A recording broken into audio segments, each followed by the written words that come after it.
வணக்கம் மாணவர்களே.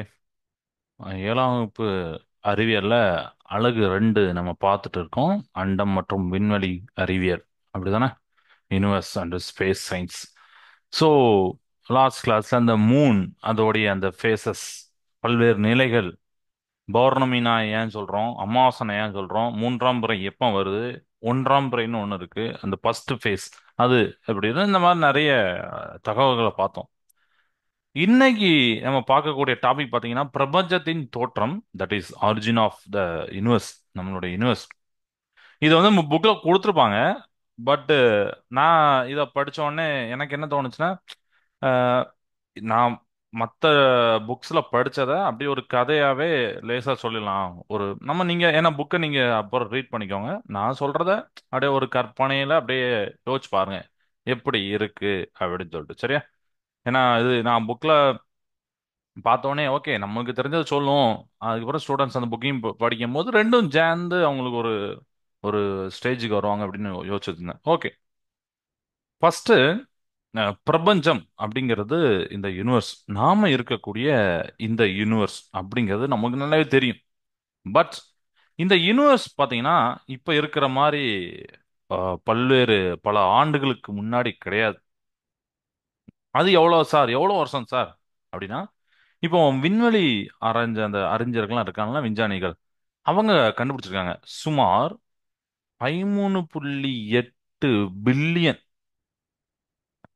வருஷத்துக்கு முன்னாடி. 1 பில்லியன்னா 100 கோடி. 13.8னா 13.8 இன்ட்டு 100 போட்டு பாருங்க எத்தனை வருஷம் வருது, எத்தனை ஜீரோ வருது, இன்ட்டு 100, அப்போ அவ்வளோ கோடி வருஷங்கள். அதுக்கு முன்னாடி தான் இந்த பிரபஞ்சம் பிறந்தது. சரிங்களா? இந்த யூனிவர்ஸ், நாம இப்போ வாழக்கூடிய யூனிவர்ஸ் 10 வருஷம், 20 வருஷம், 2000, ஒரு 4000 வருஷம்லாம் கிடையாது. 13.8, ஒரு ஒரு பில்லியனே நான் சொன்னேன். பில்லியன் அப்படிங்கிறது 100 கோடி.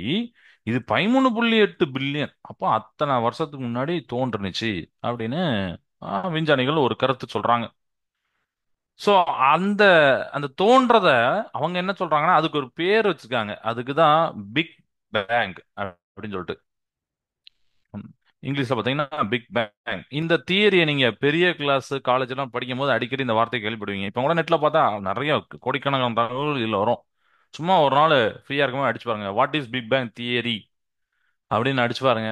கொட்டுன்னு கொட்டுவாங்க, நிறைய தகவல் இருக்கு. சரியா? இந்த பிக் பேங் அப்படின்னு அந்த ஒரு ஆள் பிறக்கிறாரு 13.8 பில்லியன் வருஷத்துக்கு முன்னாடி. அதுக்கப்புறம் என்ன நடக்குது அப்படின்னு பாத்தீங்கன்னா, இந்த 13.8 வருஷத்துக்கு முன்னாடி, 8 வருஷம் பாத்தீங்கன்னா வருஷம், பில்லியன் வருஷம். சாதாரண வருஷம் இல்ல. 13 இப்போ ஒரு 13 வருஷம் தான், பில்லியன் வருஷம். அப்போ இந்த இந்த பிரபஞ்சம், இந்த யூனிவர்ஸ் பாத்தீங்கன்னா இப்ப இருக்கிற மாதிரி ரொம்ப பெருசுலாம் கிடையாது. அது எப்படி இருக்குன்னா, ரொம்ப ரொம்ப ரொம்ப சின்னதான, ரொம்ப ரொம்ப ஹாட்டா இருக்கக்கூடிய, சூடா இருக்கக்கூடிய, ஒரு ரொம்ப அடர்த்தியா இருக்கக்கூடிய, டென்ஸா இருக்கக்கூடிய ஒரு பாயிண்ட் தான். அவ்வளவுதான். இந்த பாயிண்ட நீங்க எப்படி அப்சர்வ் பண்ணலாம், எப்படி இமேஜின் பண்ணலாம்னா, நீங்க மணல் துகள் பார்த்திருப்பீங்க, அப்படிதானே? எல்லாருமே மணல் விளையாண்டுருப்போம். அந்த மணல் தூள்ல சின்ன தூளை எடுத்து பாருங்க, கையிலே அகப்படுற அளவுக்கு கஷ்டப்படும். அந்த துகளை எடுத்துருங்க. அந்த துகளை விட கம்மியான சைஸ்ல இருக்கக்கூடிய துகள் இப்படிதான் இருந்துச்சு ஒரு இத்தனை வருஷத்துக்கு முன்னாடி, இப்படிதான் இருந்துச்சு. சரியா? அப்படி ஒரு சின்ன டாட் மாதிரி தான் இருக்கும். பட் அது ரொம்ப ஹாட்டா இருக்கும், ரொம்ப ரொம்ப சின்னதா இருக்கும், அடர்த்தியா இருக்கும். பட் அது அப்படியே ஸ்டாப் ஆகல. என்ன ஆகுதுன்னா, நாளாக நாளாக அப்படியே அப்படியே கொஞ்சம் பெருசாகுது. நாளாக நாளாக ஒரு நாள்லயோ இல்ல 10 வருஷத்துலயோ 20 வருஷத்துலயோ யாருக்கு தெரியும். ஆனா பெருசாகுது கொஞ்சம் கொஞ்சமா.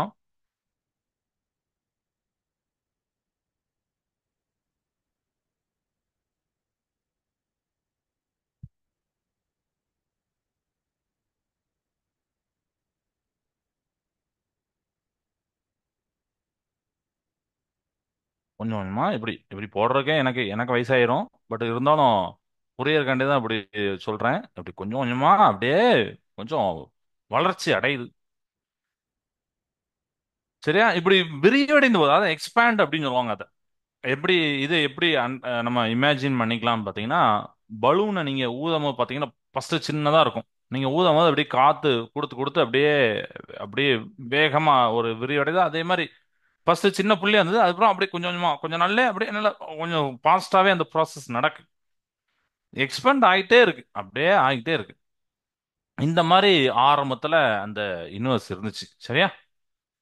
கொஞ்சம் அந்த பிறந்து கொஞ்ச நேரத்துல, கொஞ்சம் வினாடிகளை பார்த்தீங்கன்னா இந்த வேகம் ரொம்ப ஃபாஸ்டா இருந்துச்சு, வெப்பம் கடுகடுன்னு குறைஞ்சது அப்படிங்க. ஓகே. எப்படின்னா, கொஞ்சம் பிறந்த உடனே இப்ப நம்மளுக்கு நம்ம பூமியில ஒரு குழந்தை வந்து பாத்தீங்கன்னா இன்னைக்கு பிறந்ததுன்னா உடனே நாளைக்கெல்லாம் எந்திரிச்சு நடக்காது. அது உங்களுக்கு நல்லாவே தெரியும். 6 மாசம் 8 மாசம், அது ஒவ்வொரு குழந்தைகளை பொறுத்து இருக்கு, சூழ்நிலையை பொறுத்து இருக்கு. பட் இந்த பிரபஞ்சம் குழந்தை வந்து பாத்தீங்கன்னா எடுத்த உடனே எக்ஸ்பேண்ட் தான், பிறந்த உடனே. ஆனா அது கொஞ்சம் ஃபர்ஸ்ட் சில வினாடிகள், அந்த செகண்ட்ஸ்லாம் பாத்தீங்கன்னா ரொம்ப ஃபாஸ்டா அந்த ஒரு growth இருந்துச்சு, ரொம்ப வேகமா வளர்றாரு. வெப்பம் குறைஞ்சிரு. ஏற்கனவே நான் ஃபர்ஸ்ட் என்ன சொன்னேன், ரொம்ப ஹாட்டான இது அப்படின்னு சொன்னேன். பட் இப்போ வெப்பம் அப்படி குறைஞ்சிருச்சு. அப்படி ஒரு ஸ்டேஜ் வரும்போது முக்கியமான சில ஆட்களை அவர் அவர் உருவாக்குறாரு. புரியுதா? யாரெல்லாம்னா, நம்ம எல்லாருமே கேள்விப்பட்ட புரோட்டான்கள், நியூட்ரான்கள், எலக்ட்ரான்கள். இவர் தான் பேசிக். ஒரு ஆட்டம் அப்படின்னு சொன்னா இவர் தான் பேசிக், அது உங்களுக்கு தெரியும். இவரெல்லாம், இந்த 3 பேரும், இந்த 3 பேரை மாதிரி சரி தொகை, சரிங்களா?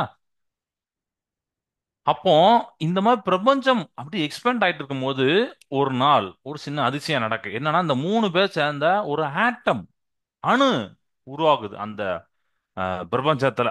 ம் இதெல்லாம் சேர்ந்தது ஆட்டம், நமக்கு தெரியும் அணு அப்படின்னு சொல்லிட்டு. இது போக என்ன ஆகுதுன்னா, ஹைட்ரஜன், ஹீலியம், அதனால சொன்னேன் இது மட்டும் இல்ல, இது போக சில இது இருக்கு, சின்ன சின்ன துகள்கள் கிடைக்கி ஹைட்ரஜன், ஹீலியம் அதுவும் ப்ரொடியூஸ் ஆகுது. ஹைட்ரஜன் தெரியும், கேசஸ். ஹீலியம் கேசஸ் தான். அந்த கேசஸும் உருவாகுது.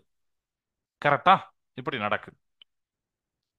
அதுக்கப்புறம் திருப்பி பில்லியன்ல இருந்து கொஞ்சம் மில்லியன் வருஷம் வந்துச்சு. ஏன்னா பில்லியன் 100 கோடி, பில்லியனா லட்சக்கணக்கில் அந்த அளவுக்கு. ஏன்னா ஒரு மில்லியன் பார்த்தீங்கன்னா 10 லட்சம். ஓகே. ஸோ அந்த லட்சக்கணக்கான ஆண்டுகளுக்கு முன்னாடி அப்படி என்ன வருதுன்னா, இந்த அணுக்கள்லாம் அப்படி தனித்தனியா உருவாகுனுச்சுன்னு சொன்னா, இந்த அணுக்கள்லாம் சேருது. சரியா? அங்கங்க ஒருத்தர் இங்க இருக்காரு, ஒருத்தர் இங்க, இதெல்லாம் ஆட்டம். இந்த பிரபஞ்சம் இப்படி இருந்தது, ஆனா இப்போ ஆட்டம் இப்படி இருக்கு. பிரபஞ்சம் அவர் வளர்ந்துட்டாரு, பெருசா வளர்ந்துட்டாரு. இப்போ கிடைக்கிறது எல்லாமே உங்களுக்கு ஆட்டம் கிடைக்கும். ஆட்டம் எல்லாருமே அங்கங்க தனியா ஏன்னா பிரபஞ்சத்துல ஒரு இடத்துல கிடைக்கணும்னு அவசியம் இல்லை, எல்லா இடத்துலயும் இப்படி கிடைக்கும்.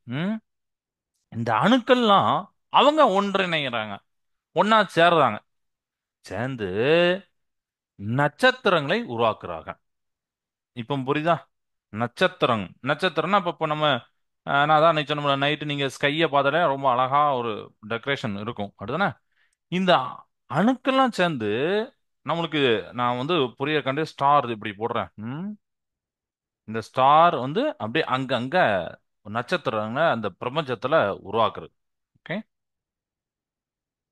சும்மா போட்டு வச்சிருக்கேன். அப்படி இதுக்குள்ள என்ன இருக்கு அப்படின்னு பார்த்தீங்கன்னா, அணுக்கள் இருக்கு, அணுக்களுக்குள்ள எலக்ட்ரான், புரோட்டான்கள், நியூட்ரான்கள் இருக்குன்னு சொல்லிட்டு. இது வந்து இந்த நட்சத்திரங்கள் உருவாகுது எப்போ எப்போ நடக்கு இந்த ப்ராசஸ் பார்த்தீங்கன்னா, மில்லியன் கணக்கான மில்லியன் வருஷத்துக்கு முன்னாடி. அதாவது ஒரு மில்லியன் அப்படின்னா நம்ம வந்து அப்படின்னு போடுவாங்க. ஸோ 10 லட்சம். பட் கரெக்டா எக்ஸாக்டா 10 லட்சம்ல அந்த 10 லட்சத்துக்கு வருஷத்துக்கு முன்னாடி அப்படின்னு யோசிச்சு வச்சுக்கோங்க, சரியா? ஸோ அப்போ அந்த நட்சத்திரங்களாம் சேர்ந்து இருக்கக்கூடிய அந்த ஒரு பகுதியை, ஒரு ஒரு வார்த்தையை, அந்த வார்த்தை என்ன சொல்லுவாங்கன்னு பார்த்தீங்கன்னா விண்மீன் திரள்கள். அதை நம்ம பின்னாடி பார்ப்போம். அடுத்த டாபிக் அதுதான். இதுதான் விண்மீன் திரள்கள். நட்சத்திரங்களாம் ஒன்னா சேர்ந்து, அதாவது கேலக்சிமாங்க இத, விண்மீன் திரள்கள் இது உருவாகுது. ஓகே. ஸோ ஸ்டார்ஸ் கிரியேட் ஆகுது. யூனிவர்ஸ் ஃபர்ஸ்ட் பார்த்தோம், யூனிவர்ஸ் எக்ஸ்பேண்ட் ஆனுச்சு. அதுக்கப்புறம் ஆட்டம்ல இருக்கக்கூடிய எலக்ட்ரான், புரோட்டான், நியூட்ரான் அது கிரியேட் ஆனுச்சு. தட் இஸ் பிக் பேங் அப்படிலாம் நம்ம சொல்லி அதுல இருந்து வரோம். யூனிவர்ஸ் க்ரோ ஆகுது, டைனி பார்ட்டிகல்ஸ் ஃபார்ம் ஆகுது, ஹீலியம், ஹைட்ரஜன்லாம் ஃபார்ம் ஆகுது. ஸோ ஸ்டார்ஸ் அதுக்கப்புறம் கிரியேட் ஆகுது. அப்புறம் கேலாக்சிஸ் அப்படிங்கிறது வருது ஒவ்வொரு ஒரு மில்லியன் வருஷத்துக்கு முன்னாடி. ஏன்னா இந்த ஆட்டம்லாம் சேர்ந்து அப்படி கிடைக்கும். கரெக்டா? ஓகே. ஸோ ஆனா இப்போ நமக்கு வந்து ஒரு சின்ன டவுட் வரும். சார் இதெல்லாம் எப்படி சார் கண்டுபிடிச்சிருப்பாங்க அப்படின்னு சொல்லிட்டு. இது வந்து ஒரு சில தொலைநோக்கிகள், அப்புறம் செயற்கைக்கோள்கள் அதெல்லாம் வச்சு கொஞ்சம் ஓரளவுக்கு இது எல்லாமே வந்து ஒரு 100% உறுதியா சொல்ல முடியாத ஒரு விஷயம் தான். ஏன்னா நம்ம மிந்தானத்து நடந்தது, நான் 10 நாள் நடந்த முன்னாடி நம்ம சொல்லிட்டோம்ல. இது வந்து 13.6 பில்லியன் நம்ம மனிதர்கள் அப்புறம் பிறக்கவே இல்லை, எந்த உயிரினங்களும் பிறக்கல. அப்படிங்கம்மா அதை கெஸ் பண்ணணும் அப்படின்னா ஓரளவுக்கு சில சயின்டிபிக் ஸ்டடி, சில கெஸ்ஸஸ் இப்படி இருந்திருக்கலாம் அப்படிங்கிறது இதெல்லாம். ஓகேவா? ஸோ விஞ்ஞானிகள் வந்து தொலைநோக்கிகள், சேட்டலைட்டு, டெலஸ்கோப் இதெல்லாம் யூஸ் பண்றாங்க. பிரபஞ்சத்தை, யூனிவர்ஸை டெய்லி வாட்ச் பண்றாங்க. எவ்ரி செகண்ட் வாட்ச் பண்ணி தான் யூஸ் பண்றாங்க. நான் சொன்னா எக்ஸ்பெண்ட் ஆயிட்டு இருக்குன்னு சொல்லிட்டு, அதுவே எப்படி கண்டுபிடிச்சாங்கன்னா, இப்போ இந்த செகண்ட் நீங்க நானும் இப்ப பேசிட்டு இருக்கோம்ல, இப்போ கூட யூனிவர்ஸ் எக்ஸ்பெண்ட் ஆயிட்டு தான் இருக்கு. நம்மளுடைய பிரபஞ்சம் எக்ஸ்பெண்ட் ஆயிட்டு தான் இருக்கு. இன்னும் ஆகும். புரியுதா? இன்னும் அது அப்சார்ட் ஆயிட்டே இருக்கு. இன்னும் இன்னும் எத்தனை வருஷம், மேபி இன்னும் ஒரு பில்லியன் வருஷம், இன்னும் ஒரு 500 500 × 100 கோடி போடுங்க.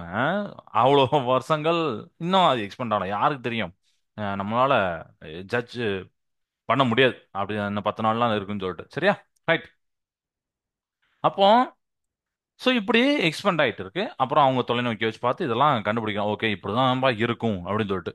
அப்புறம் இந்த கேலக்சிஸ், இதெல்லாம் விண்மீன் திரள்கள், அஹ், ஒவ்வொன்றும் அப்படி நட்சத்திர கூட்டங்கள் சேர்ந்தா விண்மீன் திரள்கள் இருக்கு அப்படின்னு சொல்லணும். இந்த விண்மீன் திரள்கள் பாத்தீங்கன்னா ஒன்றுக்கு ஒன்று அப்புறம் தனித்தள்ளி போகுது. இது ஒரு விண்மீன் திரள். சரியா? இப்போ இது ஒரு ஸ்டார்ஸ் குரூப், இது ஒரு ஸ்டார்ஸ் குரூப் அப்படின்னா, இப்போ இது சேர்ந்த ஒரு விண்மீன் திரள், இதுவும் அப்படியே கொஞ்சம் தள்ளி போகுது. பக்கத்துல பக்கத்துல இல்லாம அப்படியே அது கொஞ்சம் அப்படியே எக்ஸ்பேண்ட் ஆயிட்டு போயிட்டே இருக்கு. ஓகே, இதெல்லாம் வச்சு கொஞ்சம் யூனிவர்ஸ் அவங்க கெஸ் பண்றாங்க. ஓகே, இப்படிதான் நடந்திருக்கும் அப்படின்னு சொல்லிட்டு. ம் அப்போ இதுல நாம ஒரு சந்தோஷப்படக்கூடியதோ இல்லைன்னா ஒரு ஆச்சரியப்படக்கூடிய ஒரு விஷயம் என்ன அப்படின்னு பாத்தீங்கன்னா, பொதுவா நாம என்னப்பா அப்படின்னா ஒரு மனிதர் அப்படிமோ, அப்படி கிடையாது. நாம வந்து ஒரு சாதாரண மனிதர் கிடையாது. நாம நட்சத்திரத்தோடைய ஒரு பகுதி. எஸ், ஸ்டாரோடைய ஒரு பகுதி தான் நம்ம. அது எந்த நட்சத்திரம் தெரியாது. நம்மளுடைய மூதாதையர் அப்படின்னு சொல்லுவோம்ல, நம்மளுடைய மூதாதையர், உண்மையான மூதாதையர் யாருன்னு பாத்தீங்கன்னா ஸ்டார் தான். ஏதோ ஸ்டார்ல இருந்து நம்மளும் பிரிஞ்சு வந்திருக்கோம். அப்படியா சார்? எப்படி சார்? எஸ், நம்ம டைரக்டா மனித உருவில பிரிஞ்சு வரல. நம்ம மனிதர்கள் உருவாகின இதுல பாத்தீங்கன்னா, நம்ம உடம்புல தெரியும் எலக்ட்ரான்கள், புரோட்டான்கள், நியூட்ரான் இருக்கு. அது அணுக்கள் இருக்கு. அணுக்கள் இல்லாம எதுவுமே கிடையாது. நம்ம முந்திய படிச்சிருக்கோம், சின்ன கிளாஸ் படிச்சோம். அணுக்கள் இல்லாம எதுவுமே கிடையாது. காற்றுல, தண்ணியில, எல்லாத்துல இருக்கு. அப்ப அந்த அணுக்கள்லாம் எங்கேருந்து வந்துச்சு? ஸ்டார்ல இருந்து. இப்ப தானே பார்த்தோம் அந்த லைனை, நட்சத்திரம் வந்து. அப்போ நட்சத்திரம் இருந்து அணுக்கள் வருது. அணுக்கள்ல இருந்து அணுக்கள் ஒன்றிணைந்து ஒரு தனிமமாவோ ஒரு உருவமோ ஏதோ நமக்கு இப்போ வருது. அப்படிதான் மாலிகூல்ஸ், மூலக்கூறுகள் மாறி மூலக்கூறுகள் நிறைய சேர்ந்து ஒரு வடிவம் வருது. அப்போ நாம நட்சத்திரத்தோடைய ஒரு பகுதி. நட்சத்திரத்தோடைய ஒரு தூசி தான் நாம. தூசி தான். அந்த அளவுக்கு தான் நம்ம தூசி அளவுக்கு தான் ஸ்டார் டஸ்ட் நம்மளாம். சரியா? அப்ப எல்லாருமே என்னதுதான்? நம்ம ஸ்டார் தான். நீ ஒரு ஸ்டாரு, நான் ஒரு ஸ்டாரு, நம்ம ஃப்ரெண்டு ஸ்டாரு, எல்லாம் அக்கா, தம்பி, என்ன பக்கத்து வீட்டு நாய்க்குட்டி எல்லாமே ஸ்டார் தான். அதனால நம்ம இந்த தமிழ் சினிமாவில் சொல்லுவோம்ல, இவன் வந்து சம் ஸ்டார் அப்படின்னு ஒரு அடமொழி கொடுப்பாங்க. அவங்க மட்டும் ஸ்டார்ஸ்ல, நாம எல்லாமே ஸ்டார்ஸ். சரியா? அதை நம்ம வந்து இந்த பிரபஞ்சத்தை படிக்கும் போது அதை தெரிஞ்சுக்கலாம். ஓகே, நாளையிலிருந்து நான் ஸ்டார் தான்டா அப்படின்னு நம்ம சொல்லிக்கலாம். அது நம்மளுக்கு முழு உரிமையும் இருக்கு. Okay, right. ஸோ இப்படி அணுக்கெல்லாம் சேர்ந்து அடுத்து பாத்தீங்கன்னா, நான் சொன்ன மாதிரி நிறைய தனிமங்கள் கிரியேட் ஆகுது. கார்பன், அப்புறம் ஆக்சிஜன், நம்ம சுவாசிக்கக்கூடிய ஆக்சிஜன். ஆக்சுவலி இது அப்படி கதையாவே போயிட்டே இருக்கலாம், எவ்வளவு நாள்னாலும் பேசலாம். பட் ஒரு குறிப்பிட்ட டைமுக்குள்ள நான் கண்ட்ரோல் பண்ணணும். நைட்ரஜன், இது எல்லாமே இந்த மாதிரி தனிமங்கள் உருவாகுது. சரிங்களா? ஓகே. ஸோ நம்ம உடம்புல இதெல்லாம் எல்லாம் இருக்கு. நம்ம சுவாசிக்க ஆக்சிஜன், சுவாசிக்க நம்மளை சுத்தி நைட்ரஜன் இருக்கு. இது எல்லாமே அதுக்கப்புறம் அணுக்கள் உருவாகுது. அணுக்கள்ல இருந்து அப்படியே கொஞ்சமா உருவாகுது. ஓகே. ஸோ இந்த ஸ்டார் கிரியேட் ஆகுது. இந்த ஸ்டார் வெடிக்கி, ஏற்கனவே அந்த ஸ்டார்ல இருக்கக்கூடியதான் நம்ம சொல்றோம். அதுல தனிமங்கள் இருக்கு. இந்த தனிமங்கள் இதா ஆக்கப்பட்டதுன்னா கார்பன், ஆக்சிஜன், ஹீலியம், ஏதோ ஒன்று. ஓகே, சம்திங் இருக்கு. ஸோ அந்த ஸ்டார்ஸ் ஒரு தடவை அப்படி ஒவ்வொரு ஸ்டாரும் ஒவ்வொரு டைம்ல வெடிக்கி. அப்புறம் வெடிக்கும் போது அந்த தனிமங்கள்லாம் வெளியில போய் விழுது. அப்படிதானே? இப்ப நம்ம ஒரு பலூன்ல சின்ன சின்ன அந்த ஸ்டார்ஸ் மாதிரியே இருக்கு. நம்ம ஜிகினாம்லாம், அதை ஜிகினாவை போட்டு வச்சுக்கோங்களேன். திடீர்னு பலூன் வெடிச்சுன்னா நம்ம வந்து ஜிகினா ஃபுல்லா எல்லா பக்கமும் போய் சிதறடியும். அதே மாதிரி நீங்க இமேஜின் பண்ணிக்கோங்க. அந்த அந்த பலூன்னா ஸ்டார், அதுக்குள்ள இருக்கக்கூடிய தனிமங்கள், மாலிகூல்ஸ், அப்புறம் இங்க அந்த கார்பன், ஆக்சிஜன், ஹைட்ரஜன் இதெல்லாமே சம்திங். அது ஏன்னா ஒவ்வொன்றும் அப்படியே கொஞ்சம் கொஞ்சமா வருஷமா கிரியேட் ஆகுது. அப்போ ஏன்னா இதெல்லாம் பில்லியன் கணக்கான ஆண்டுகளுக்கு முன்னே அந்த நட்சத்திரக்குள், அந்த இன்சைட் ஸ்டார்ஸ்க்குள்ள இதெல்லாம் வருது. அப்போ இந்த ஸ்டார்ஸ் வெடிக்கும் போது இந்த தனிமங்கள் எங்க போய் விழுதுன்னா, ஏற்கனவே இந்த ஸ்டார்ஸ் எங்க இருக்கு? இந்த யூனிவர்ஸ்ல, அதாவது விண்வெளியில இருக்கு. போய் அங்க போய் அந்த தனிமங்கள் விழுது. அப்போ அந்த இப்போ சம்திங் இது அப்படி போய் விழுது, இது அப்படி விழுதுன்னு வச்சுக்கோங்க. இது அடுத்து என்ன பண்றோம்னா, இவங்கெல்லாம் ஏதோ சம்திங் அப்படி ஜாயிண்ட் ஆகுறாங்க. உதாரணத்துக்கு நீங்க வாட்டர் அப்படின்னு பாத்தீங்கன்னா ரெண்டு பேர் ஜாயிண்ட் ஆயிருப்பாங்க, ஹைட்ரஜனும் ஆக்சிஜனும். அப்படிதானே? அதுதான் இது தனித்தனியாக கிரியேட் ஆகுது. அப்புறம் அவங்கெல்லாம் அப்படியே ஒண்ணா சேர்றாங்க. அவங்க ஒண்ணா சேரும் போது ஒரு புது விதமான பிசிக்கல் சேஞ்சஸ் நடக்கு, கெமிக்கல் சேஞ்சஸ் நடக்கு. அதெல்லாம் நம்ம நிறைய படிச்சிருக்கோம். அப்படிதானே? இப்போ சோ உப்பு, சோடியம் குளோரைட், NaCl. சோடியம் தனியாகவும் குளோரின் தனியாகவும் நீங்க சாப்பிடவே முடியாது, விஷம், டேஞ்சரஸ். பட் ரெண்டும் ஜாயின் பண்ணும்போது பாருங்க உப்பா சாப்பிடுறோம். ஹைட்ரஜன், ஆக்சிஜன் ரெண்டுமே கேஸ், பட் ரெண்டும் ஜாயின் பண்ணும்போது பாருங்க நீரா இருக்கு. ஸோ அது சேரும் போது அதோடைய பண்புகள் மாறுது. Okay, right. அப்போ இந்த தனிமங்களாம் அப்படியே ஒன்றுக்கு ஒன்று சேர்றாங்க. பூமியை மாதிரி, நம்ம இடத்த மாதிரி நிறைய பிளானட்ஸை, நிறைய கோள்களை உருவாக்குறாங்க. அதுல உயிரினங்களும் உருவாகுது. இப்ப நம்மலாம் ஒரு உயிரினம் தான். ஆ? இதுலயும் உருவாகுது. அப்படிதானே? ஸோ இதுதான் ஒரு ஒரு ஆரம்பத்துல நடந்த ஒரு சம்பவம். இதுல பிரபஞ்சத்துல ஒரு இனிஷியல் ஸ்டேட்ல இப்படிதான் நடந்திருக்கு நான் சொன்னேன், பூமி உருவாகுதுன்னு சொல்லிட்டு. சரியா? இப்போ இந்த பிரபஞ்சம்னா இந்த பிரபஞ்சத்தோட நிப்பாட்டல, நான் அதுக்கப்புறம் சில லைன்ஸ் சொல்றேன். இப்போ இந்த ஸ்டார்ஸ் வெடிச்சதுன்னு சொன்னேன், அப்படிதானே? அதுல இருந்து எல்லாம் பிரிஞ்சாங்க அப்படின்னு சொல்றேன். ஸோ நம்மளுக்கு வந்து சூரியன், சூரியனும் ஒரு ஸ்டார் தான், நம்ம நம்ம ஆல்ரெடி தெரியும், நட்சத்திரம் தான். அப்ப அந்த சூரியனும் பாத்தீங்கன்னா ஒரு தடவை வெடிக்கிறாரு. சூரியன் இருந்து வெடிக்கும் போது அவர்கிட்ட இருந்து ரொம்ப பாஸ்டா, ரொம்ப ஹாட்டா என்ன ஆகுதுன்னா, இந்த மாதிரி சின்ன சின்ன, இப்ப ஒரு பாறை வெடிச்சா சின்ன சின்ன துகள் வெளியில வரும். நீங்க இமேஜின் பண்ணலாம், அதே தானே? சோ சூரியன்ட்டு இருந்து வெடிச்சு நிறைய அப்படி சின்ன சின்ன தூள் அப்படியே போய் வெளியில அந்த இந்த யூனிவர்ஸ்ல விழுது. இவர் ரொம்ப ஹாட்டான ஆளு, ரொம்ப வெப்பமா இருக்கிறவர். அப்ப இவங்களும் வெடிச்சு சாதாரண ஆட்களும் வெப்பமானதான். பட் நாளாக நாளாக எல்லாருமே குளிர்றாங்க. ஆக்சுவலா சூரியன் பாத்தீங்கன்னா பில்லியன் வருஷத்துக்கு முன்னாடி இருந்த விட இப்போ கொஞ்சம் கொஞ்சம் கூல் ஆயிருக்காரு. இன்னும் ஒரு பில்லியன் வருஷத்துக்கு ஆகணும், இன்னும் கொஞ்சம் கூல் ஆவாரு. சரியா? ஏன்னா அதுக்கு முன்னாடி அவர் ரொம்ப டெம்பரேச்சர், பயங்கரமான டெம்பரேச்சர் அதெல்லாம் இருந்தாரு. பட் இப்போ ரொம்ப கூல் டவுன் ஆயிட்டார். பட் அதோடைய சைஸ் ரொம்ப பெருசுனால நம்மளுக்கு அந்த அளவுக்கு பெருசா தெரியல. என்ன சார், என்ன சார் கூல் டவுன் சொல்றீங்க? மத்தியானம் 2 மணிக்கு வெளியில வெளியில வந்து பாருங்க சார், உங்களுக்கு தெரியும் அப்படின்னு நீங்க கேட்கலாம் என்கிட்ட. அது வந்து நம்ம வந்து லாஜிக்கலா நம்ம வெளியில போனா நம்மளால தாக்கு பிடிக்க முடியாது. பட் யோசிச்சு பாருங்க, 13.6 பில்லியனோ இல்ல ஒரு ஒரு 20 லட்சம் வருஷத்துக்கு முன்னாடியே யோசிச்சு பாருங்க, அப்ப சன் எப்படி வந்திருக்கும்? ம் யோசிச்சு பார்க்க முடியுதா? ஸோ அதுல இருந்து நம்ம கம்பேர் பண்ணோம். சரியா? ரைட். ஸோ இங்கிருந்து சிதறடிஞ்சு வாராரு. நிறைய அந்த சின்ன சின்ன பாறை துகள்கள் மாதிரி அங்கங்க விழுதாரு.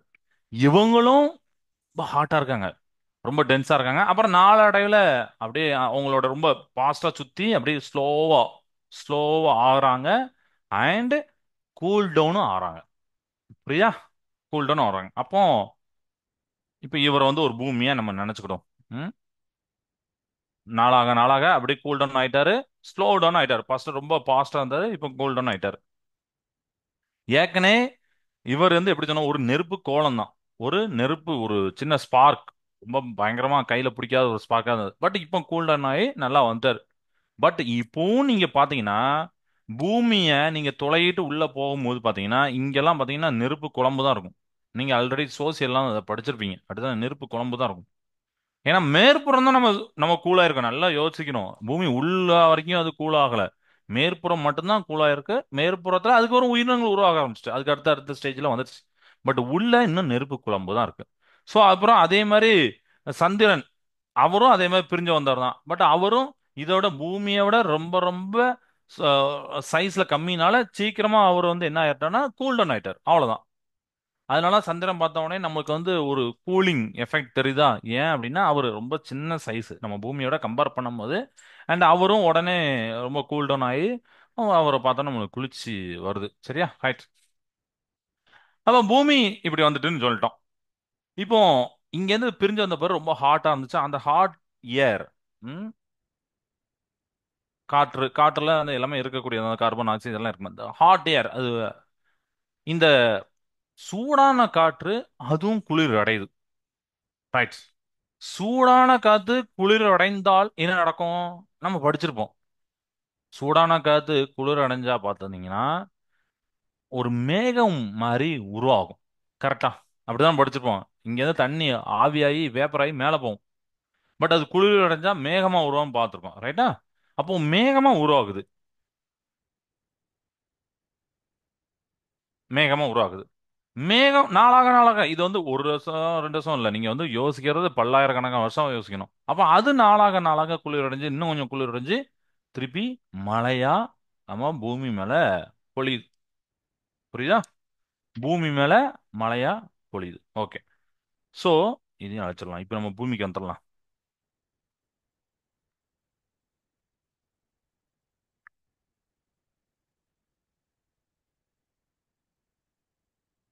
உள்ள நெருப்பு குழம்பு தான் இருக்கிறதுனால நம்ம உள்ள நெருப்பு குழம்பே போட்டுரும். அப்படி. இப்போ பூமி மேல இன்னொரு ஒரு ஆள் வந்துட்டாரு. யாரு? தண்ணி. சேர்ந்து சேர்ந்து அவர் மழையா பொழிஞ்சு அப்புறம் இங்க தண்ணி வந்துட்டாரு அப்படி வச்சுக்கலாம். மேற்புறப்பட்டுலாம் தண்ணி இருக்காரு.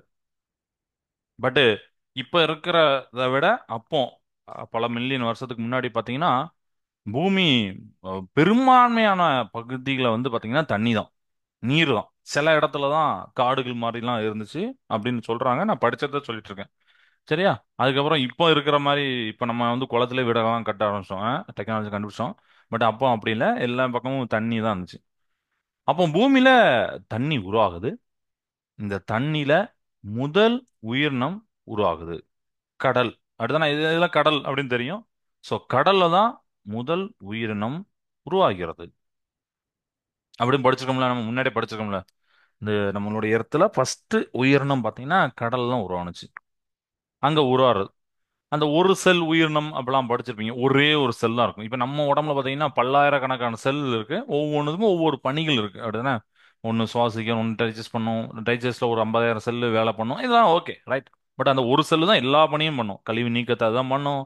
ஆஹ் உட்கொள்ளும். எல்லாத்தையும் நகரணும். எல்லாத்தையும் பண்றது அந்த ஒரு உயிரினம்.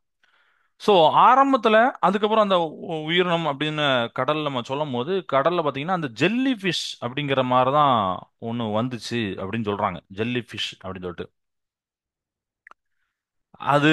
ஆனா ஆரம்பத்தில் உள்ள ஜெல்லி ஃபிஷ் இப்போவும் நீங்க அதை பார்க்கலாம்.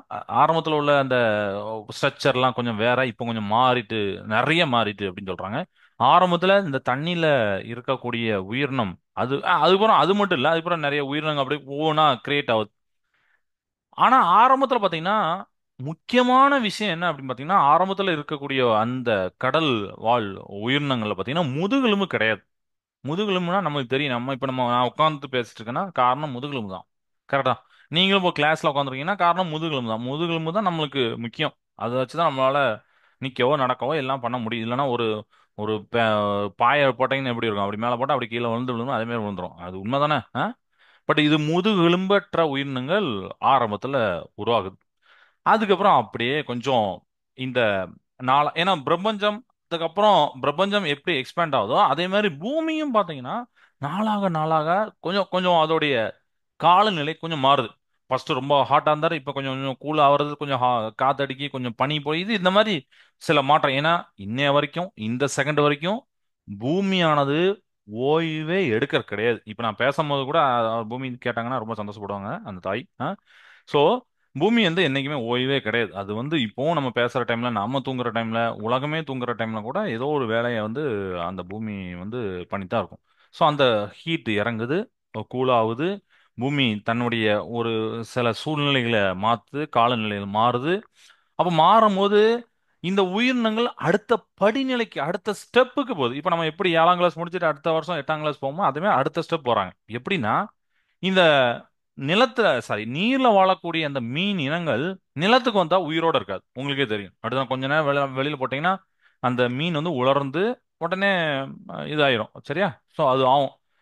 அப்போ அந்த உயிரினங்களுடைய அந்த பரிணாம வளர்ச்சி கொஞ்சம் கொஞ்சம் நடக்குது. உடனே அவர் எங்க வராரு? நிலத்துல வாழக்கூடிய சில உயிரினங்கள்லாம் உருவாகுது. நிலத்துல வாழக்கூடிய உயிரினங்கள் நீர்ல மட்டுமே இல்லாம அப்படி கொஞ்ச நேரம் வெளியில வந்தாலும் நிலத்துல வாழ்ந்தாலும் வாழ முடியக்கூடிய உயிரினங்கள் வருது. அப்புறம் நிலத்துல மட்டுமே வாழக்கூடிய உயிரினங்கள் இருக்கு. இப்ப தவளை பாத்தீங்கன்னா ரெண்டுலயும் வாழும். நீர்லயும் வாழும், நிலத்திலயும் வாழும். தவளை நம்ம படிச்சிருப்போம். சோ இந்த மாதிரி நிலத்துல மட்டும் வாழக்கூடிய உயிரினங்கள் இருக்கு, நீர்ல மட்டும் வாழக்கூடிய உயிரினங்கள் இருக்கு, நிலத்திலும் நீர்லயும். ஆமை, முதலை இதெல்லாம் பாத்தீங்கன்னா ரெண்டுத்துலயுமே வாழும். ஓகே, அப்படி கிரியேட் ஆகுது. Okay, right. ஆனா ஆரம்பத்துல நம்ம இந்த பூமியில பாத்தீங்கன்னா பாம்புகள், டைனோசர்ஸ் எல்லாமே இருந்துச்சு.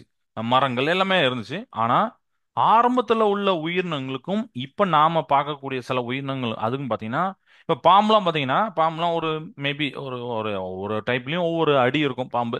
பட் இதெல்லாம் ஒரு காலத்துல ரொம்ப பெரிய பாம்பா இருந்துமா. அவ்வளோ அடி, 10 அடி 20 அடி சாதாரண ஒரு எல்லாமே ஒரு ஒரு உதாரணம் சொல்றேன். எல்லாமே பெருசா ஒண்ணு ஹைட்டா இருக்கும். அதனால நம்மளுடைய ஹாலிவுட் படத்துல காமிக்கும் போது பாத்தீங்கன்னா இந்த டைனோசர்ஸ்லாம் அந்த மரம் ஒசரத்துக்கு காமிப்பாங்க. ரொம்ப பெருசா காமிப்பாங்க. நம்ம ஆச்சரியப்படும், இப்படிலாம் இருக்குமா அப்படின்னு சொல்லிட்டு. ஒரு வவ்வாலை காமிச்சாங்கன்னா பெரிய வவ்வாலை காமிப்பாங்க. அது வந்து என்னன்னா ஒரு சயின்ஸ்ல இருந்து எடுத்த ஒரு பாயிண்ட் தான். சயின்ஸ்ல என்ன சொல்றாங்கன்னா ஆரம்பத்துல இந்த மாதிரி உயிரினங்கள்லாம் ஒரு காலத்துல இந்த மாதிரி தான் இருந்துச்சு. ரொம்ப சைஸ்லயும் உயரத்திலையும் அகலத்திலையும் ரொம்ப பெருசா இருந்துச்சு. நாளாக நாளாக தான் அது தன்னை தகவமைச்சு மாத்தி மாத்தி மாத்தி மாத்தி இன்னைக்கு நாம வந்திருக்கோம். நம்மளுக்கே பாத்தீங்கன்னா காது இன்னைக்கு ஓரளவுக்கு சின்னது அப்படிதானே, ஆனா ஒரு காலத்துல ரொம்ப பெருசா இருக்கும் அப்படின்னு சொல்லிட்டு நான் படிச்சிருக்கேன். அது இன்னொரு புக்ல படிச்சிருந்தேன். சோ இந்த மாதிரி உயிரினங்கள் வாழுது. அப்படி இந்த உயிரினங்கள் வாழும் போதும் இங்கேயும் அந்த உயிரினங்களுக்கு ஒரு சின்ன ஒரு எக்ஸாம் இருக்கு. என்ன எக்ஸாம் அப்படின்னு பாத்தீங்கன்னா, இந்த பூமியோடைய சூழ்நிலை மாறும் போது அந்த சூழ்நிலைக்கு ஏத்தாப்புல உயிரினங்களும் மாற வேண்டிய கட்டாயம் ஏற்படுகிறது. இந்த பூமியோட சூழ்நிலைக்கு மாற முடியாத உயிரினங்கள் என்ன ஆயிருது, அதோட அப்படி பேருது. சரியா, நம்ம இதுல அப்படித்தானே நிறைய உயிரினங்கள் அப்படிதான் போயிட்டு அந்த காலநிலைக்கு வாழ முடியாம பேருது. அந்த காலநிலைக்கு எது மாறுதோ, எது தன்னைத்தானே தகவமைப்பு கொள்ளுகிறதோ அது மட்டும் தான் அடுத்த அடுத்து வருது, அடுத்த ஸ்டேஜ். உடனே அடுத்த ஸ்டேஜ்ல வருது. இப்படிதான் உயிரினங்கள்லாம் தோன்றுது. ஸோ உயிரினங்கள்லாம் தோண்டி அங்கிருந்து நம்மளுக்கு வந்து அதனாலதான் நிறைய இடத்துல நீங்க பார்க்கலாம். உதாரணத்துக்கு நீங்க பனி பிரதேசத்துல பார்க்கலாம். பனி பிரதேசத்துல அஹ், நீங்க வந்து சில விலங்குகளை பாருங்க. ஃபர்ஸ்ட் தெரியக்கூடிய பாயிண்ட் என்ன? பனி பிரதேசம் நீங்க பார்த்து அண்டார்டிகாவோ ஆர்டிகோ எங்கேயோ பாக்குறீங்க, அங்க நீங்க கரடியை பாருங்க. என்ன நடக்கும்னா வெள்ளை வெள்ளைன்னு இருக்கும். ஃபர்ஸ்ட் ப்ராசஸ் வெள்ளை வெள்ளைன்னு இருக்கும். ஏன்னா பனி வந்து ஒரு வெள்ளை வெள்ளைன்னு கலர்ல இருக்கும். அடுத்தனா ஸோ வெள்ளை வெள்ளைன்னு கலர்ல இருக்கும். ஒண்ணு. ரெண்டாவது, அதோடைய உடம்புலே பாத்தீங்கன்னா இந்த கம்பளி வச்சு நம்ம எப்படி ஒரு குளிர் காலத்துல ஒரு கம்பளி வச்சு நம்ம போத்திருப்போம், அதே மாதிரி உடம்புலாம் பாத்தீங்கன்னா அந்த மாதிரி கம்பளியால பொருத்தப்பட்ட மாதிரி இருக்கும். நல்ல ரோமங்கள் அதிகமா இருக்கும். ஏன்னா அது இயற்கை. அது வந்து இயற்கை அப்படி அமைச்சு கொடுக்கா, இல்ல அந்த உயிரினங்கள் பல்லாயிரக்கணக்கான வருஷமா மாறி மாறி மாறி இப்ப இந்த ஸ்டேஜ் வந்திருக்காங்கிறது ஒரு ஜென்ரலான ஒரு கொஸ்டின் தான். சரியா, எப்படியோ வந்திருக்கானா. அப்போ அதோடைய அந்த உடம்புல வந்து ரோமங்கள்லாம் உருவாகி அதுக்கு ஒரு நல்ல ஒரு குளிர்ந்தாலும் தாக்கு பிடிக்கும்பா அப்படிங்கிற மாதிரி ஒரு ஸ்டேஜுக்கு வந்துருது. ஸோ அதனாலதான் அங்க பாத்தீங்கன்னா அப்படி இருக்கு. நீங்க இதுவே ஒரு ஹாட் கண்ட்ரிஸ் நம்மளுடைய இந்திய நாடு மாதிரி ஒரு ஹாட் கண்ட்ரிஸ் வரீங்கன்னா இங்க உள்ள விலங்குகளுடைய அமைப்பு வேற மாதிரி இருக்கும். நீங்க பாருங்க, இங்க நல்ல முடியெல்லாம் இருக்காது. அவ்வளவுதான், நம்ம நல்ல ஒரு சொட்டரை போட்டு நல்ல ஒரு ஏதோ ஒரு பெரிய கம்பளி மாதிரி ஒரு ட்ரெஸ்ஸை போட்டுட்டு வெயில போனோம்னா அவ்வளவுதான். கேட்கவே வேண்டாம். எப்படி இருக்கும் யோசிச்சு பாருங்க. ஏன்னா நம்மளுடைய கண்ட்ரிக்கு நம்மளுடைய சீதோஷண நிலைக்கு நம்ம உடலே வேற மாதிரி இருக்கணும். அப்படிதானே நம்மளுடைய விலங்குகளும் பாத்தீங்கன்னா அப்படிதான் இருக்கும். ரோமங்கள்லாம் இருக்காது. சாதாரணமா அப்படியே வலிச்சு விட்ட மாதிரி தான் இருக்கும். இப்படிதான் நீங்க பார்த்திருப்பீங்க. ஏன்னா அதெல்லாம் காரணம் இருக்கு. எல்லாத்துக்குமே ஒரு காரணம் இருக்கு. அது மாதிரி அஹ், நான் வந்து ஒரு டிஸ்கவரி சேனல்ல கூட ஒரு ஆட்ட பார்த்தேன். இப்போ வந்து நீங்க காட்டுல புலி பார்த்திருப்பீங்களா? இந்த மா இந்த புலியை பார்க்கும்போது நம்மளுக்கு என்ன தோணும் அப்படின்னா, சார் ப்ரௌன் கலர் அழகா கருப்பு கலர் கோடு போட்டு இருக்கு சார் அப்படிமோ. நம்மளுடைய கலருக்கு நம்மளுடைய கண்ணுக்கு அந்த கலர் தெரியுது. பட் இந்த புலியை அந்த காட்டுக்குள்ள பார்க்குற மானுக்கு புலியோட இந்த கலர் தெரியாது. புலியோடைய கிரீன் கலர் மட்டும் தான் தெரியும். புரியுதா? அப்போ அந்த ஒரு ஒரு வயக்காட்டுல ஒரு வயல்வெளியில் பக்கத்துல நிக்கின்னு வச்சுக்கோங்களேன். ஒரு மரத்துக்கு பக்கத்துல நிக்க புலின்னு வச்சுக்கோங்களேன். பக்கத்துல மான் இருந்தாலும் மானுக்கு தெரியாது அங்க புலி இருக்கு நம்மளை அடிக்க வரான்னு சொல்லி தெரியாது. அதனால நீங்க டிஸ்கவரி சேனல்லாம் பார்க்கும்போது உங்களுக்கு தோணும், என்னடா பக்கத்துல புலி இருக்கு ஏன் இந்த மான் ஓட மாட்டேங்குது. அந்த மான் வந்து அப்ப எப்படி அது புரிஞ்சுக்கிடும் சார் அப்படின்னா, இந்த புலியோட மூவ்மெண்ட்டை வச்சுதான். அந்த புலி வந்து ஓடுனா அப்படிதான் அதை வச்சு அது புரிஞ்சுக்கணும் தவிர அவன் நிக்காம பாரு. ஏன்னா நம்மள மாதிரி அதுக்கு வந்து பகுத்தறிவு வரல இன்னும். நம்ம ஏன்னா அந்த 5 6 அறிவுன்னு சொல்றோம்ல. நம்ம மற்ற உயிரினங்களுக்கும் மனிதர்களுக்கும் என்ன ஒரு வித்தியாசம், அந்த 6வது அறிவு தான். அப்படிதானே? 6வது அறிவுன்றது பகுத்தறிவு. இது நல்லது கெட்டது. ஒரு தீய பார்த்தோம், தீய ஃபர்ஸ்ட் மட்டும் சுட்டோடனே நம்ம கை சுடும் ஐயோ அப்படிமோ, அவர் ரெண்டாம் மட்டும் சுட மாட்டோம். ஒரு பள்ளத்துல விழுந்தோன்னே ஐயோ அடுத்தடுத்த விழக்கூடாதுன்னு நினைப்போம். இந்த மாதிரி ஒரு பகுத்தறிவு, இது நல்லது கெட்டது, இதை சாப்பிடலாம் வேண்டாம் அப்படின்னு சொல்லிட்டு ஒரு பகுத்தறிவுலாம். இதுவே நம்ம வந்து பகுத்தறிவுதல் பட்டறிவு தான். ஏன்னா நம்ம முன்னோர்கள் அதுக்கு ஏத்தாப்புல நிறைய விஷயங்கள் தாண்டி தாண்டி தான் நம்ம இந்த அறிவு நம்ம கொஞ்சம் கொஞ்சமா வளர்ந்துருக்கு. நம்மளுக்கு நான் சொன்னோம்ல, ஒரே நாள்லாம் நம்மளுக்கு இப்படி வரல. கொஞ்சம் கொஞ்சமா கொஞ்சம் கொஞ்சமா வளர்ந்துருக்கு. அப்போ அந்த புளிய அந்த மானுக்கு தெரியாது. உடனே அவரு அந்த மானும் சும்மா சாப்பிட்டு வயிறு பசி சாப்பிடும். உடனே இந்த புலி அட்டாக் பண்ண வரும், நல்ல பதுங்கி நின்று அட்டாக் பண்ணும். அப்போ இந்த புலியோட கலரு இந்த மானுக்கு தெரியல. இயற்கை அதுக்கேத்தால அமைச்சிருக்கு. புரியா? புளிய அந்த மாதிரி மானுக்கு இந்த பச்சை கலர் மட்டும் தெரியும், அந்த அந்த காட்டுல உள்ள கலர் மாதிரியே தெரியற மாதிரியே வச்சிருக்கு. நீங்க இதுல வந்து லாஜிக் பார்க்க முடியாது, நல்லது கெட்ட பார்க்க முடியாது. அது ஏன் சார் மானை கொல்லணும், அது வந்து நம்ம சிம்பத்திலாம் நம்ம பார்க்க முடியாது. இயற்கையில அது வந்து உணவு சங்கிலி. ஒரு உயிரினம் இல்லாட்டா இன்னொரு உயிரினம் வாழாது. அது மாதிரி ஒரு உயிரினம் இல்லை அப்படின்னா அந்த உயிரினத்தை சாப்பிடக்கூடிய இன்னொரு உயிரினம் ரொம்ப அதிகப்படியா வளர்ந்துட்டுனா அவ்வளவுதான். அதுவும் ஒரு இயற்கையோட சமநிலைக்கு செட் ஆகாது. இப்போ உதாரணத்துக்கு ஒரு 50 புல் இருந்ததுன்னா ஒரு 10 ஆடாவது இருக்கணும், 10 மாடாவது இருக்கணும். நீங்க எதுவுமே இல்ல, வெறும் புல் மட்டும் இருந்ததுன்னா அந்த புல்லே மிகப்பெரிய ஒரு இதா மாறி அது ஒரு டேஞ்சரஸ் தான் மாறி. ஸோ இது வந்து இயற்கையோட சமநிலை படிப்போம். உணவு சங்கிலியும் நீங்க படிச்சிருப்பீங்க. அந்த உணவு சங்கிலி இப்படி முக்கோணம் போட்டு படிச்சிருப்பீங்க, அடிநிலை மேல்நிலை அப்படின்னு சொல்லிட்டு. இந்த உணவு சங்கிலி ஏதாவது ஒரு ஒரு சங்கிலியை நம்ம தூக்கிட்டோம்னு வச்சுக்கோங்களேன். சங்கிலின்னு ஏன் சொல்றாங்க தெரியுமா? இப்படி போட்டிருப்பாங்க, அதுக்கு என்ன என்ன அர்த்தம்னு தெரிஞ்சுக்கோங்க. இப்படி சங்கிலி போட்டிருப்பாங்க. இது ஏன் சார் சங்கிலின்னு சொல்றாங்கன்னா, இப்போ நீங்க ஒரு சங்கிலி எடுத்தீங்கன்னு வச்சுக்கோங்களேன், இதுக்கும் இதுக்கும் கனெக்டடே இல்லை பாருங்க. கரெக்டா? அப்படி கனெக்டடா இல்லாம போது இது நிலையா நிக்குமா? அது இப்படி நிலையா நிக்கும், இது தனியா போயிரும், இது தனியா போயிரும். கரெக்டா? நிலை இல்லாம ஆயிரும். அதனாலதான் அது பேரே உணவு சங்கிலி, ஃபுட் செயின் அப்படிம்பாங்க. ஆனா ஏன் சங்கிலின்னு சொல்லி நமக்கு அது படிச்சிருக்க மாட்டோம், சும்மா ஏதோ ரீட் பண்ணிப்போம். அதான் இதான் காரணம். அந்த ஒரு ஒரு கண்ணிமாங்க இதை. ஒரு கண்ணி எடுத்துட்டீங்கன்னா அவ்வளவுதான். அதே தான் உணவு சங்கிலியில ஒரு இதை எடுத்தீங்கன்னா அவ்வளவுதான். அந்த ஒட்டுமொத்தமே இருக்காதுன்னு அர்த்தம். புரியுதா? அப்போ அதுல வந்து இந்த மாதிரி புலி வந்து புலியோட கலரை வந்து மீன் சாரி மான் வந்து பாக்கு அப்படின்னு சொல்லிட்டு நான் படித்தேன். ஓகே இதுதான் காரணம் அப்படின்னு சொல்லிட்டு. இதே மாதிரி ஒவ்வொன்றுமே இப்போ அடர்ந்த காட்டுக்குள்ள நீங்க புளிய வந்து அவ்வளோ சீக்கிரத்தில் பார்க்க கூட முடியாது. ஏன்னா அந்த சன்னு வெளிச்சம் இருக்குல்ல, மஞ்சள் கலர்ல, அந்த வெளிச்சம் மாதிரியே அந்த புலியோட வெளிச்சம் நமக்கு தெரியுமா? புளிய டைரக்டா தெரியாது. இப்போ நம்மளுக்கு வந்து பிக்சர்லயோ இதுலயோ பார்த்துக்கலாம் நம்ம. ஒரு ஜியாகிரபி சேனல்ல எதில் பார்த்துக்கலாம். ஆனால் டைரக்டா பார்க்கும்போது நம்ம கண்ணு வந்து மஞ்சள் கலர் லைட், அந்த சன் வெளிச்சம் படமும் மஞ்சள் கலர் லைட் தான் எங்கேயும் தெரியுதுனால அந்த புலி தெரியாது அப்படிலாம் சொல்லுவாங்க. சரியா? நானும் போனது கிடையாது, படிச்சது சொல்றேன். ஸோ இதை வந்து எங்க சொல்லிட்டு இருக்கேன்னா, நம்மளுடைய பூமியில இந்த மாதிரி மாற்றங்கள் நடக்கு. சரியா? அப்புறம் மனிதர்கள் அப்படி அந்த உயிரினங்கள்ல தொடர்ச்சியா மனிதர்கள் வராங்க. மனிதர்கள் பார்த்தீங்கன்னா ஆரம்பத்துல நாகரீகம் படிச்சவங்க கிடையாது. அவங்களுமே ரொம்ப ரொம்ப கஷ்டப்பட்டு உணவை தேடி ஒரு இடம் விட்டு ஒரு இடம் அலைஞ்சு.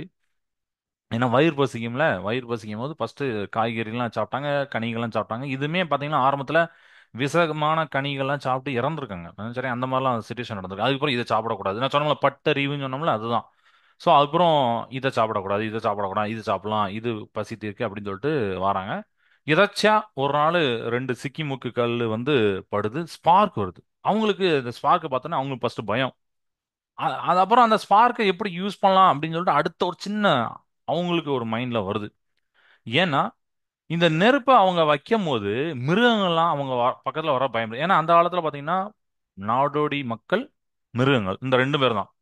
இவங்க உயிர் வாழணும்னா எந்த இடத்துல இருந்து எந்த மிருகம் வந்து தாக்குன்னு தெரியாது. இந்த மிருகத்துல இருந்து தன்னை பாதுகாக்கிறது தான் முதன்மையான வேலை. இப்ப நம்மள மாதிரி காசு சம்பாதிக்கணும், நாளைக்கு எக்ஸாம் படிக்கணும், பைக் வாங்கணும் அப்படிலாம் கிடையாது. அப்படித்தானே? அவங்களோட எய்ம் உயிர் வாழ்றது தான். அதை தவிர எதுவுமே அவங்களுக்கு தெரியாது.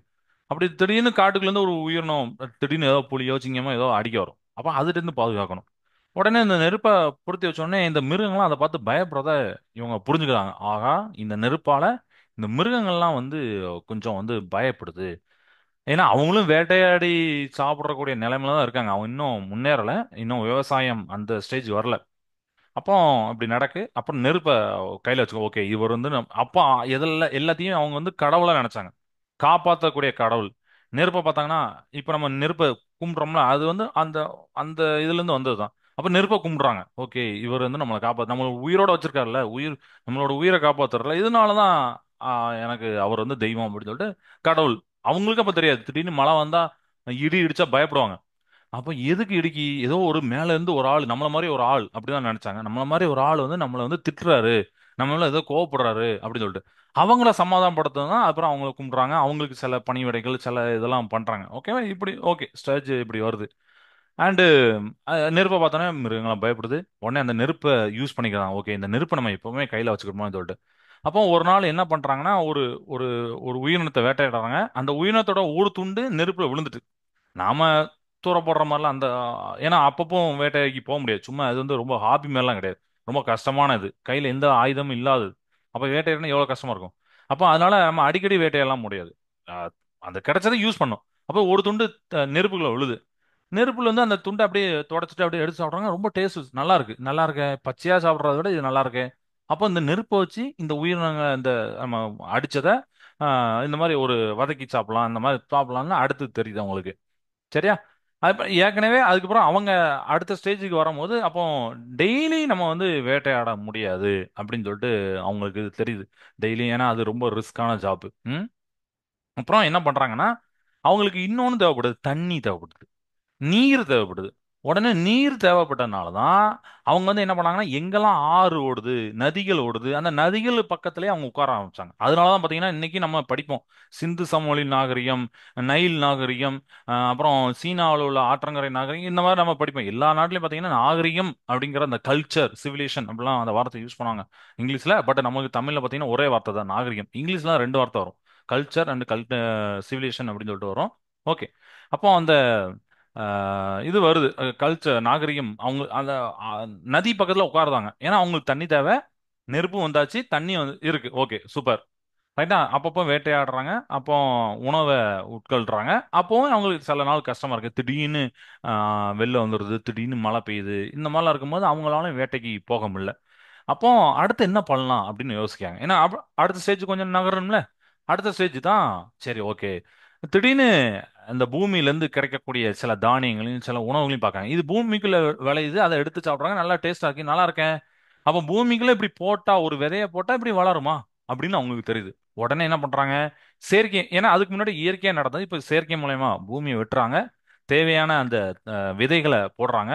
கொஞ்ச நாள் தண்ணி ஊத்தி எல்லாம் பாக்குறாங்க. என்ன ஏன்னா தண்ணி ஊத்தணும் அவசியம் இல்லை. மழை பெஞ்சு தண்ணி ஊத்தி ஆட்டோமேட்டிக்கா வளருது. அதை பாக்குறாங்க. அவங்க பார்த்த உடனே சந்தோஷம் அடையும். ஓ ஓ இப்படி பண்ணலாமா அப்படின்னு சொல்லிட்டு அப்புறம் அதை எடுத்து யூஸ் பண்றாங்க. நெல் தானியங்கள் இதெல்லாம் கோதுமை இதெல்லாம் யூஸ் பண்றாங்க. அப்புறம் அவங்களுக்கு வேட்டைக்கு போறதுல அந்த அளவுக்கு இப்போ தேவைப்படாது. ஏன்னா நம்மளுக்கு உணவு வீட்டிலேயே வந்துட்டு அதிகப்படியான உணவு வந்துட்டு அப்படிதானே. இப்ப நம்ம வந்து அரிசி போடுறோம்னா ரெண்டு மூணு பேர் சாப்பிடுற மாதிரி தான் நம்ம வயக்காட்டுல போடுறாங்க. இல்ல இல்ல. அதே மாதிரி அவங்களுக்கு அதிகப்படியா வருது. அப்ப அதை சேமிச்சு வைக்கிறாங்க. சேமிச்சு வச்சு ஓகேப்பா ரொம்ப நாள் ரொம்ப ரேரா வேட்டைக்கு போறாங்க. மற்ற நாளுமே என்ன பண்றாங்கன்னா இந்த உணவை எடுத்து இந்த சேமிச்சு வச்ச உணவை எடுத்து அதை அதுக்கப்புறம் கொஞ்சம் கொஞ்சமா இப்ப நம்ம சொல்றோம்ல அரிசியை கண்டுபிடிச்சது அப்புறம் அதை மாவாக்கி தோசையை கண்டுபிடிச்சா இட்லியை கண்டுபிடிச்சா அதே மாதிரி அப்புறம் அடுத்தடுத்த ஸ்டேஜுக்கு மனிதர் வராங்க. ஸோ அதுக்கப்புறம் ஒவ்வொன்றா சக்கரம் அப்படிங்கிற அது கண்டுபிடிக்காங்க. அதுக்கப்புறம் பானை, அப்புறம் கல் இருந்தது. அப்புறம் வேட்டை அவங்க தான் அந்த அந்த கல்லே பார்த்தீங்கன்னா கூர்மையான ஆயுதங்கள் செய்ய ஆரம்பிக்காங்க. ஏன்னா விலங்குகள் வேட்டையாடும் மட்டும் இல்லாம ஒரு நாடோடி இன மக்களுக்கும் இன்னொரு நாடோடி இன மக்களுக்கும் போட்டி வரும். ஏன்னா அந்த இடத்த பிடிக்கிறது யாருன்னு சொல்லிட்டு. ஏன்னா இந்த இடத்துல நல்ல நதி இருக்கும், நல்ல தண்ணி இருக்கும், நல்ல செடிகள்லாம் வளரும். இங்க அதிகமா மழை பழங்கள்லாம் கிடைக்கும். இதெல்லாம் நல்லா இருக்கும். அப்ப இன்னொரு நாடோடி மக்கள் அதை தாக்க வருவாங்க அவங்கள. அப்போ அதுக்கு ஆயுதத்தை ரெடி பண்றாங்க. அந்த கல்லான ஆயுதம். அதனாலதான் கற்களை யூஸ் பண்றக்கூடிய கற்காலம். அப்புறம் உலோகங்களை யூஸ் பண்றாங்க உலோக காலம். அந்த இரும்பு காலம் வெண்கல காலம்லாம் நம்ம படிச்சிருப்போம். அதெல்லாம் நிறைய இருக்கு. ஸோ இதெல்லாம் வந்து சயின்ஸ்ல ஆரம்பிச்சு உங்களுக்கு இப்போ சோசியல்ல முடிச்சேன்னு நினைக்கிறேன். சரியா? இது எல்லாமே உங்களுக்கு நான் இதுல சொல்லிட்டேன். பிரபஞ்சத்துடைய தோற்றம் ஆரிஜின் ஆஃப் த யூனிவர்ஸ்ல சொல்லிட்டேன். மீதி உள்ளதை நம்ம அடுத்த டாபிக் விண்மீன் திரள்கள் கேலக்ஸி இருக்கா அதை நம்ம வந்து அடுத்த கிளாஸ் பார்க்கலாம். சரியா? ஸோ கிளாஸை நிறைச்சதான் எதுவும் டவுட் இருந்தா நெக்ஸ்ட் கிளாஸ் கேளுங்க. இதுல எதுவும் டவுட் இருக்கா உங்களுக்கு இது இன்னும் புரியலையா அப்படின்னு சொன்னா அடுத்த கிளாஸ் கேளுங்க. கண்டிப்பா நான் சொல்றேன். ஓகே கிளாஸை நிறைச்சதை வாழ்க பாரதம் வெல்க தமிழகம். நன்றி வணக்கம்.